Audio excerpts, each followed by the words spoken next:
Nah, waktu itu kawasan Umbul Harjo ini memang masih hutan semuanya. Wonodiryo ini pun menetap, bercocok tanam dan juga pernah semedi di sana. Nah, karena tempat tinggal Wonodiryo ini sering dilewati oleh rombongan Sri Sultan Hamengkubuwono yang ketujuh, nih udah ketujuh ya, pas mau upacara labuhan ke Merapi tadi tuh, akhirnya muncullah ini usulan untuk menjadikan Wonodiryo ini sebagai juru kunci. Nanti Wonodiryo lah yang akan memimpin upacara labuhan itu, Wak. Ya, nah buat ngadain upacara labuhan pasti kan butuh banyak kali persiapan kan, nyiapin sesajennya, bersihin tempatnya dan lain-lain. Nah, semua ini akan lebih gampang kalau dilakuin sama orang yang memang standby atau memang tinggal di area lereng Merapi itu, ya. Nah, akhirnya Wonodiryo ini pun resmi, Wak, diangkat jadi juru kunci yang pertama. Tiap tahun tuh Wonodiryo ini pun selalu mengadakan upacara labuhan di Gunung Merapi. Dan sebagai pertanggungjawabannya sama Sultan, Wak, tiap selesai upacara, Wonodiryo ini akan datang langsung ke keraton dengan membawa hasil bumi dari Merapi. Jadi ada belerang, tanaman rempah, daun kina, kentang, rumput-rumputan dan lain-lain. Nah, seiring berjalannya waktu,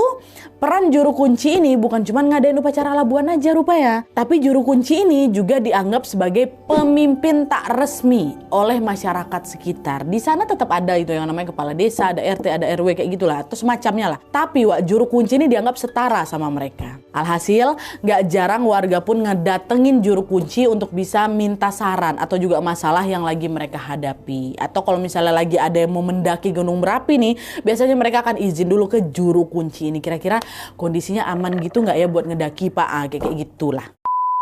Nah, jabatan juru kunci ini, Wak, sebenarnya juga nggak punya batas waktu. Setelah juru kunci yang lama meninggal, barulah keraton ini akan milih juru kunci yang baru lagi. Dan proses pemilihannya juga nggak asal-asalan, Wak. Biasanya nih, pas juru kunci yang lama itu masih hidup, dia kan nanti punya murid-murid yang akan dicalonkan jadi juru kunci berikutnya, ya kan?